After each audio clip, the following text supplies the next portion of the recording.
ఒక చిన్న గ్రామంలో పుట్టిన బాలుడు. అతని గురువులు అతనిని పనికిరానివాడు అని తిట్టేవారు. కాని అతను ఆ మాటలు కాదు, తన కలలు విన్నాడు. రోజులు రాత్రులు కష్టపడి చదివాడు.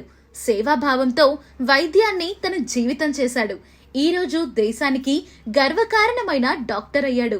భారతదేశ చరిత్రలో 3 పద్మ అవార్డులు, పద్మశ్రీ, పద్మభూషణ్, పద్మ విభూషణ్ కూడా అందుకున్న తొలి భారతీయ వైద్యుడు. అతనే డాక్టర్ డి నాగేశ్వరరెడ్డి. ఒక చిన్న గ్రామంలో పుట్టి 3వ తరగతిలో ఫెయిల్ అయ్యాడు. ఆ తడబాటు అతని జీవితానికి అంతం కాదు, ఆరంభం. ప్రతి వైఫల్యాన్ని ఒక అడుగు రాయిగా మార్చుకున్నాడు. ప్రపంచంలోనే అగ్రగామి గ్యాస్ట్రో ఆసుపత్రులలో ఒకదాన్ని నిర్మించాడు. వేల మంది వైద్యులకు మార్గదర్శకుడయ్యాడు. గ్రామీణ భారతానికి అత్యాధునిక చికిత్సను అందించాడు. ఈరోజు అతని పేరు కేవలం వైద్య రంగంలోనే కాదు, భారత గర్వకారణంగా నిలిచింది. డాక్టర్ డి నాగేశ్వరరెడ్డి ఒకప్పుడు యూజ్లెస్ అనిపించిన బాలుడు ఇప్పుడు ప్రపంచానికి ప్రేరణ.